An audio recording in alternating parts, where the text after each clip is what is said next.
Welcome back, everyone. We are going to be diving into Unit 3, which looks at the communication process.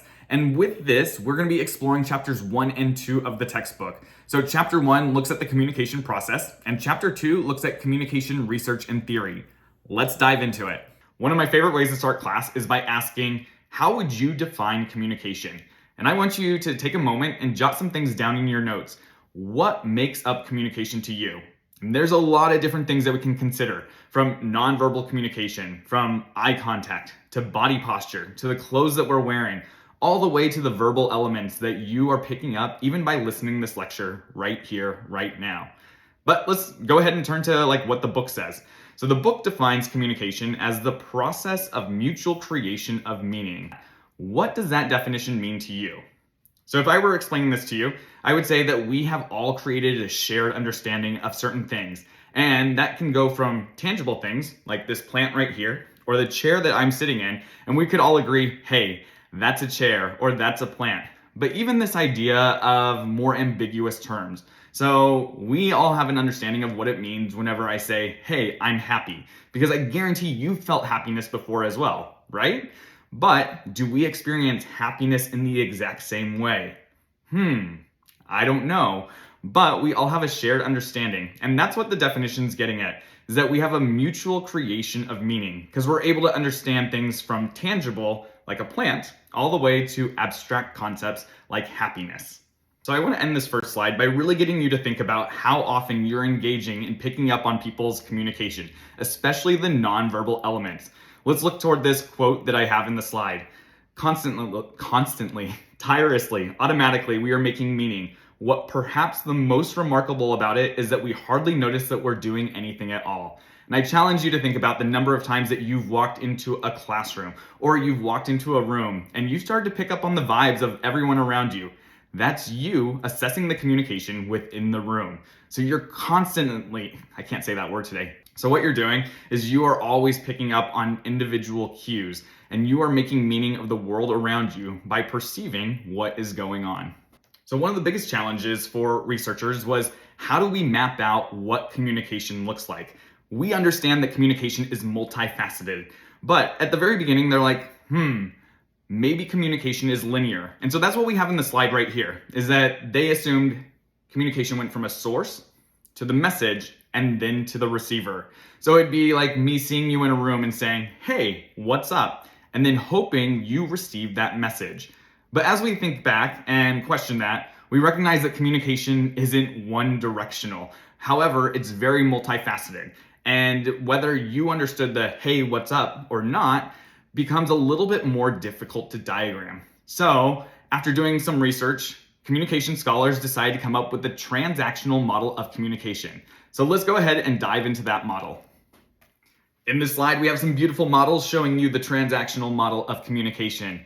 The model starts off with a sender and a receiver. So I would send you a message saying, hey, how is your day going? And then you would have to receive that message. We call that encoding and decoding. So once you have that message, then you can provide me with some type of feedback. And then I would become the receiver. So at its core, the transactional model of communication has a sender, a message, a receiver, and feedback. Other elements that we really want to consider in the transactional model of communication are elements like the channel. And there's a lot of different channels that we use to communicate with other individuals, whether it's face-to-face, through text message, or even right now on YouTube. They all have a richness associated with them. So in face-to-face, I'm able to get feedback right away. However, if I receive a text message, I'm able to determine whether I want to answer that text message right here, right now, or I could potentially ghost somebody. Next, I want you to consider noise as something that can get in the way of the message. And there's a lot of different types of noise that can get in the way. First, you could have physical noise. So imagine you're in the classroom and someone next to you is clicking their pen. So that noise can prohibit you from getting the message. In addition, you might have some psychological noise. Maybe you're thinking, I hate communication. This is the worst class ever. So having that bias could get in the way of you receiving the message. Finally, you might even have some psychological noise. And this happens all the time in my morning classes. So maybe you're sitting there thinking, gosh, all I want to do is eat right now. I don't want to be listening to this lecture. So psychological and physiological noise can definitely get in the way of you receiving the message. Some other elements that you might want to consider in the transactional model of communication is the idea of environment and how we communicate differently within various environments. So for example, if you're in a library, maybe you're whispering, or you find yourself at a concert and you're shouting, having the best time of your life. So we're going to be acting differently and communicating differently in various environments. But then all around this, we have culture, and culture impacts the way that we communicate. Culture impacts communication because we play into various elements of our culture. So in the United States, we focus on having strong eye contact with people who are speaking. However, that's not the case in every single culture. In addition, you might consider like the clothing that you're wearing as part of the culture. And our clothes are constantly communicating to the people around us, maybe even how we feel, but also like what we consider to be professional. So various elements are all embedded within our culture, and they are communicating to various people around us who we are and how we feel about ourselves. On this idea of culture, I want us to take this quotation from the book and kind of consider what it means. So culture is the world made meaningful. It's socially constructed and maintained through communication. It limits as well as liberates us. It differentiates as well as unites us. It defines our realities and thereby shapes the way we think, feel, and act. So there's a lot in there that you can process and consider how culture is impacting you every single day. And I've listed out some of the things that you might want to consider, from language, the words and phrases that you use that might even show like what geographic region you live in, nonverbal communication, how we approach conflict, or maybe we don't approach it because we think, hey, it's not worth having that battle, the stereotypes that you might even embrace, the biases and prejudices that are embedded within our culture, even clothing and personal taste, as well as like our family dynamics and how we treat people within our family. So there's a lot of different things where culture can bring us together. However, we can also consider the ways in which different cultures have created drifts between us. So one of the things that I have mentioned already within this lecture is this idea of perception and how we're constantly making meaning of the world around us. And at its core, that's what perception is. So right here in this slide, that's what it shows you what you're doing. You are selecting what you're looking at, you're organizing that information, and then you're making meaning or providing an interpretation. So oftentimes we use schemas to help us understand the world around us. And a schema is just a mental structure built from past experiences that we use to process new information and organize new experiences. So a great example of a schema would be, let's say you're going to a new restaurant for dinner and you've never been there before. You use a schema because you understand this idea of how to order food because you've been to other restaurants before. So we do this all the time in communication, where we are pulling from different experiences that we've had in the past and then making sense of our current situation that we're in now. So if we look at these different pictures that are right here in the slide, you are making some type of interpretation. You have selected what you're going to look at, organized it, and then interpreted it. So the picture right over here where it says ABC, 12, 13, 14, even though the B and the 13 are exactly the same, you're able to select what you're looking at, organize it, and then make an interpretation. So it's just perception in work. All right, are you ready to dive into some theory? The first theory that we're going to be looking at is George Herbert Mead's symbolic interaction theory. So at its core, here's what the theory says. We develop our sense of self through interaction. We look to significant others to see how they behave in various roles. And then we use these social cues to guide our own behaviors. Now, I know what you might be thinking. I look towards significant others. What that means is important people in your life. So mentors, or whenever you're a kid, an adult that you're looking up to. So we're basing our behavior and judging our behavior based on how these other individuals react. One of the questions I always ask my students is, how did you learn how to become a student? And this is a great example of symbolic interaction in the process, is that you have gone to school and you have been following the rules of whatever educator was in the front of the classroom. And that's guided your behavior to create an understanding of what it means to be a student. So whether it's sitting there and taking notes or you actively participating, you've come to understand what it means to be a student. So what I would challenge you to do right now is pause the video, and I want you to write down 5 things that you know to be true about you and your personality. Hopefully you have those 5 things written down. Oftentimes people write down things like they're shy, or they're extroverted, they're friendly, they are smart, they're adventurous. So I would question you and say, how do you know these things about yourself? And then this leads into the second part of symbolic interaction, which is the looking glass self theory. So as it says in the slide right here, in symbolic interaction, the idea that the self is accomplished by seeing ourselves as others see us. So oftentimes whenever we look toward what we've written down, other people have told us these things about ourselves. So for me personally, people say, hey, you're outgoing, you're adventurous. In symbolic interaction, George Herbert Mead would argue that I have now internalized these things that people have said about me, and now I start acting them out and believing them to be true. So I challenge you to say, hey, these things that people have told you about yourself or that you've written down right now, are they true, or are you merely acting out what other people have said about you? So I'll end this slide with this great quote from Charles Cooley. I am not what I think I am. I am not what you think I am. I am what I think that you think I am. So it kind of plays on this idea of symbolic interaction is that we are just merely reflections of how other people see us, and then we play into that. So again, this is just a theory. It doesn't mean that it's 100% true, but maybe you find yourself aligning with this theory, and you can let me know in the discussion post this week. You might not have been a fan of symbolic interactionism. However, maybe you better align with Erving Goffman's frame analysis. What Erving Goffman argues in frame analysis is that we are merely performing aspects of our identity and we are walking into different scenes. And you can think of this as walking into different television show scenes or even like different movie scenes, and then we start playing that role as we see fit. So let's look toward the slide. Here's what it says. We present ourselves in various situations based on our experiences of those situations, both real world and mass mediated. So think online, think social media. The expectations we have about them and about the actors in them are called frames. We frame situations in an attempt to adopt an appropriate role and enact it properly. So in Erving Goffman's world, he's saying that you have this idea of what a student is. And when you walk into a classroom, you are performing this identity of a student.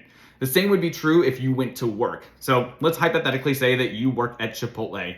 You walk in, you put on your Chipotle outfit uniform, and then you are performing that role as to what your job duties say that you should be doing. So you're merely an actor and you're walking into a different stage and performing that role.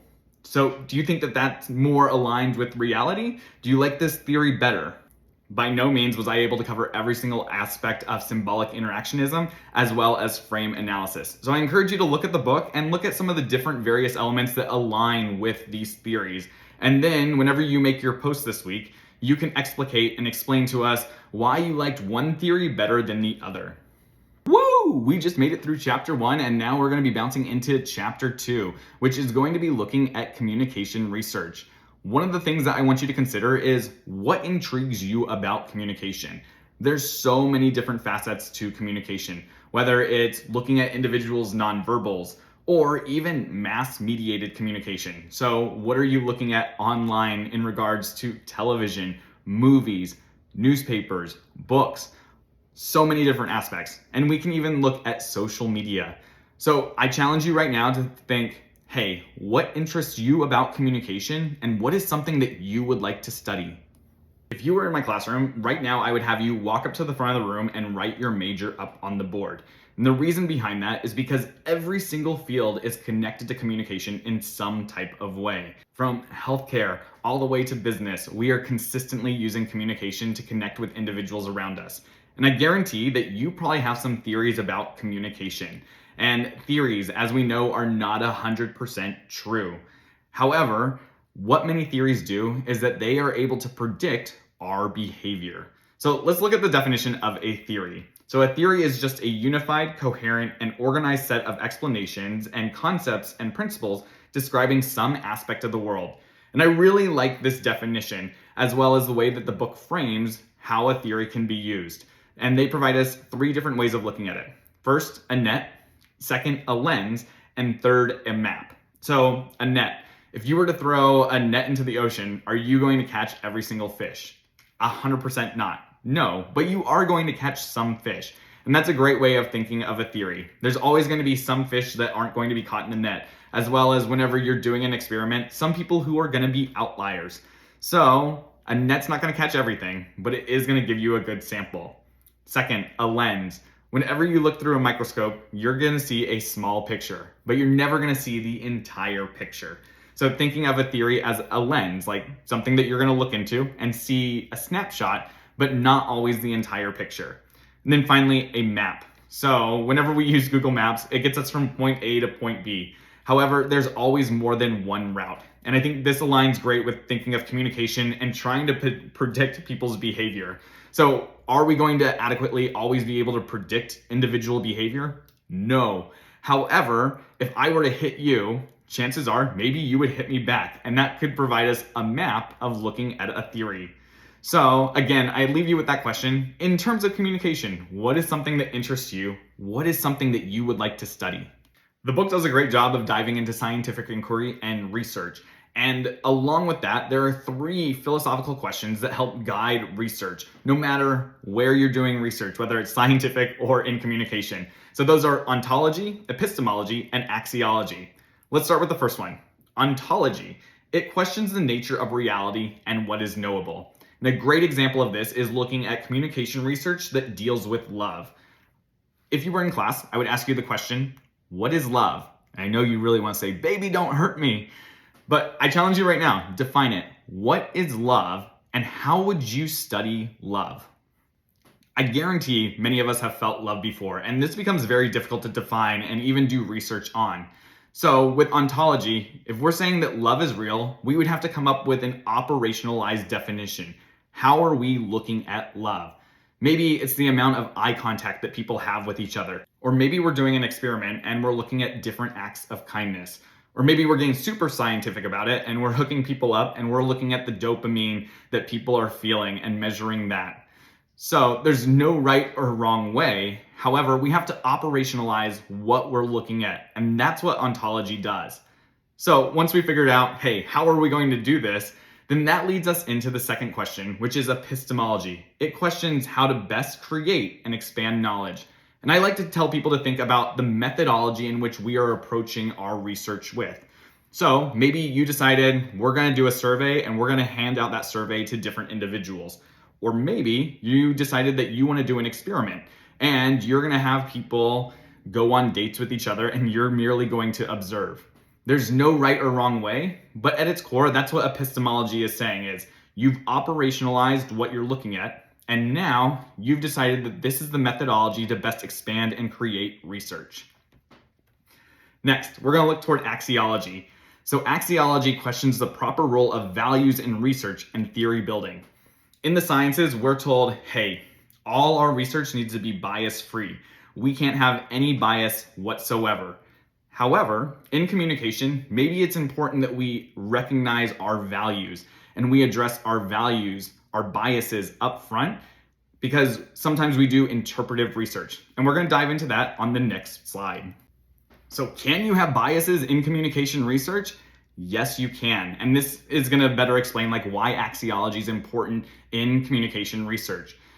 First and foremost, we have interpretive theory. It examines artifacts or texts such as music videos and offers an interpretation of meaning.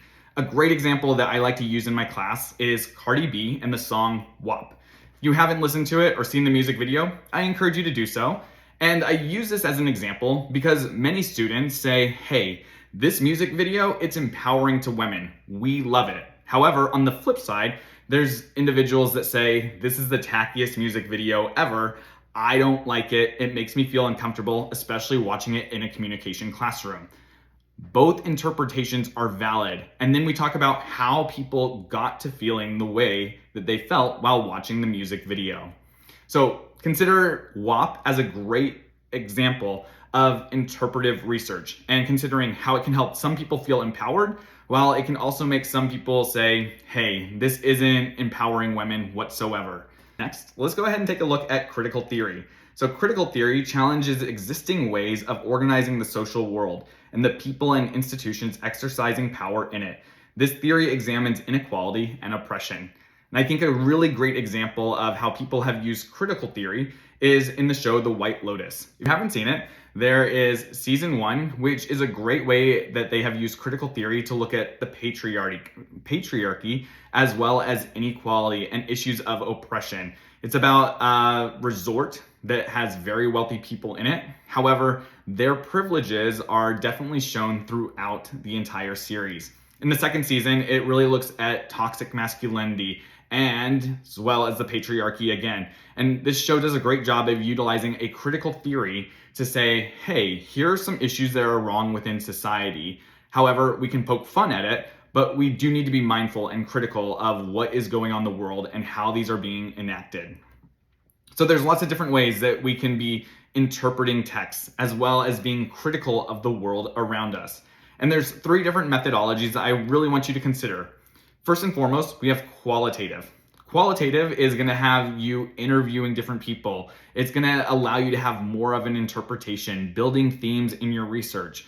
Where quantitative, I always circle the N, because quantitative deals with numbers. And typically with quantitative data, you are handing out surveys to individuals and then pulling in that information and combing through the data to find an understanding in numbers. Or you could do a mixed methodology. With a mixed methodology, you're interviewing people, you're doing surveys, and you're trying to build a bigger picture with your research. There's no right or wrong way. However, utilizing quantitative and qualitative means is going to help you develop really strong research within communication. Chapter 2 can definitely get a little dense. However, I want you to think that there is a number of ways that you can go about doing communication research. And on this last slide right here, there's numerous different methods, from you doing experiments, having surveys, doing a textual analysis, a content analysis, an ethnography, or even mixing some things up and doing a mixed method. I challenge you to think, what do you want to study in regards to communication? What is something within communication that interests you and piques your interest? I'm excited to read your posts in the discussion board, and I will see you in Unit 4.